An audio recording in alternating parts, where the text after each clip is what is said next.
Parlando di alcune foto di edifici scattate, secondo me, dopo la catastrofe, con ancora i segni dell'abbandono, qualcuno ha commentato che ero stato un buon osservatore.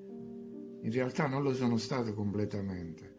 C'è un particolare a cui ho pensato in seguito, cioè l'angolo della ripresa. Nel linguaggio fotografico ci sono parole specifiche per descrivere questo passaggio, come angolo di campo, eccetera. Io mi riferisco semplicemente all'altezza da cui è stata scattata una foto rispetto all'oggetto ritratto. Ritorniamo alla cattedrale di San Paolo a Londra. È alta 111 metri e la cupola è di 86 metri. Se osserviamo la foto vediamo che offre una vista frontale in parallelo con l'altezza delle colonne, che si trovano più o meno a un'altezza di 30-40 metri. C'erano edifici abbastanza elevati davanti alla cattedrale per consentire di scattare una foto a quell'altezza? Questa stampa mostra che in precedenza non c'erano, ma probabilmente sono stati costruiti in seguito e quindi hanno consentito la foto. In questo caso allora la soluzione ci sarebbe. Ma in altre foto di palazzi e vedute nasce qualche perplessità, poiché le foto sembrano essere state fatte da postazioni insolite, molto alte. Naturalmente per quasi tutte le immagini ci sarà una spiegazione, ma per alcune rimangono dei dubbi.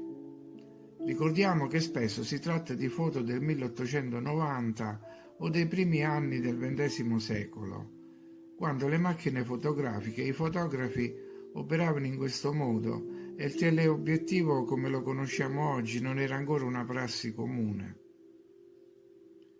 Proprio in quegli anni, infatti, l'italiano Negri stava lavorando sull'idea di un teleobiettivo, ma nonostante qualche risultato importante fu ignorato. Vediamo delle foto e cerchiamo di riflettere sulla esatta postazione della macchina fotografica.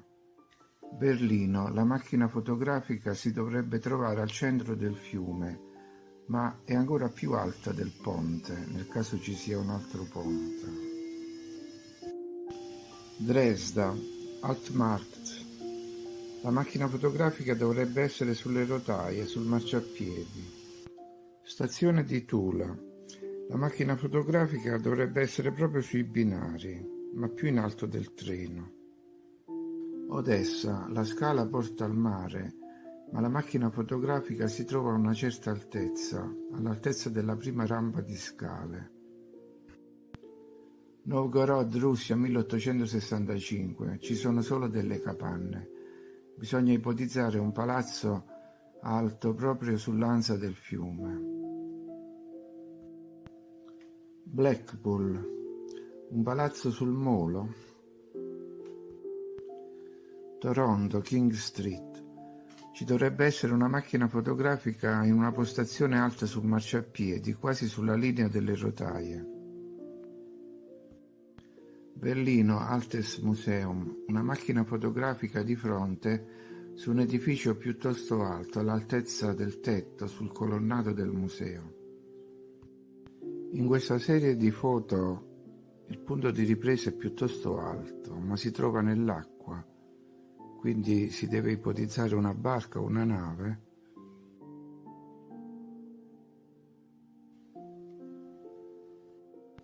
Una nave piuttosto alta, più alta della nave che viene ritratta dall'alto. Qui siamo chiaramente a livello stradale. Questo è il promontorio di Clifton, immagino che ci sia una montagna ancora più alta. Anche di fronte al castello di Liechtenstein dovrebbe esserci una montagna più alta. Qui invece bisogna pensare a una postazione alta, ma proprio sui binari. In questa foto invece, se ci fosse un palazzo, dovrebbe essere proprio sulla linea dei binari. Anche qui dovrebbe esserci una postazione a mezza altezza, ma sulla linea del tram. Amburgo, una macchina fotografica su un palazzo nell'acqua.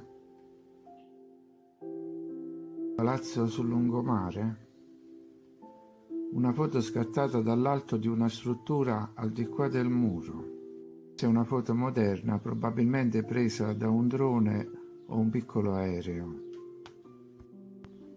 Monaco, un edificio ancora più alto del municipio. Abbazia di Monte Cassino distrutta, foto ripresa da un aereo di cui si intravede l'ala sulla sinistra. Siamo a Toronto, la strada a sinistra è in discesa come pure le scale sulla destra, però bisogna ipotizzare un palazzo ancora più alto dell'edificio di fronte. Berlino deve essere una ripresa aerea del Reichstag. Questa immagine è di facile lettura, la foto è presa da un palazzo di fronte. Veduta del Cairo, sicuramente da un aereo. Budapest, dovrebbe esserci un edificio di fronte, alto quasi come le torri del ponte. Breslau, normale foto in strada, eccetera, eccetera. Ognuno può divertirsi a immaginare la postazione esatta della macchina fotografica. Un capitolo a parte meriterebbero le famose foto della costruzione della Tour Eiffel. Ecco una foto normale dal suolo. C'è il prato, si vede la prima arcata e dietro la seconda. Il resto è visto dal basso. Lo stesso avviene per la torre di Blackpool, vista dal basso. I palazzi coprono la prima parte. Lo stesso per la torre di Shenzhen in Cina, veduta dalla strada. E lasciamo perdere la somiglianza di queste altre torri che vengono descritte come imitazioni di quella di Parigi. Ne abbiamo una anche in Ucraina, vista da sotto. Ecco un'altra imitazione, veduta dal basso. Ora andiamo alla serie di foto di cui dicevo sopra. Ci sono anche le date della sequenza. La prima è del 10 agosto 1887, l'ultima del marzo 1889.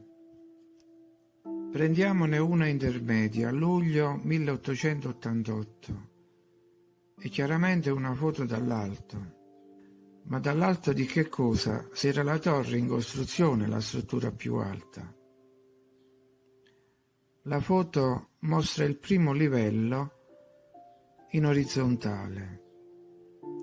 Se fosse stata fatta da terra, la vista sarebbe stata questa, oppure questa.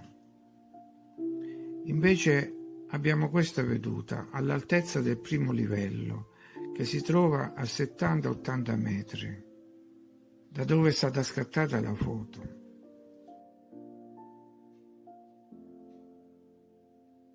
Ad ogni modo, il fatto che in alcune foto possa essere stata impiegata una qualche tecnologia sconosciuta del passato non deve meravigliare.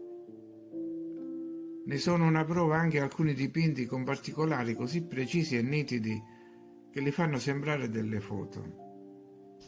E ci sono stampe, anch'esse dall'alto, che ci fanno pensare a come sia stato possibile avere delle visioni così dettagliate.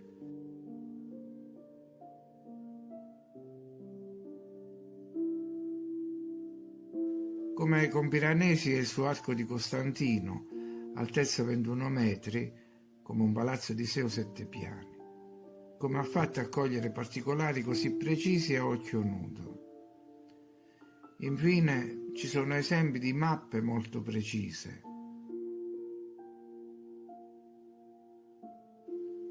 Torino nel 1861, una incredibile accuratezza. Città scacchiera, una vista come in Google Maps. Ancora prima, Imola.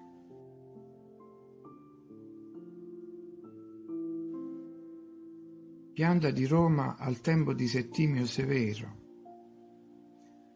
Mappe precise, difficili da ottenere senza una visione dall'alto. In conclusione, c'è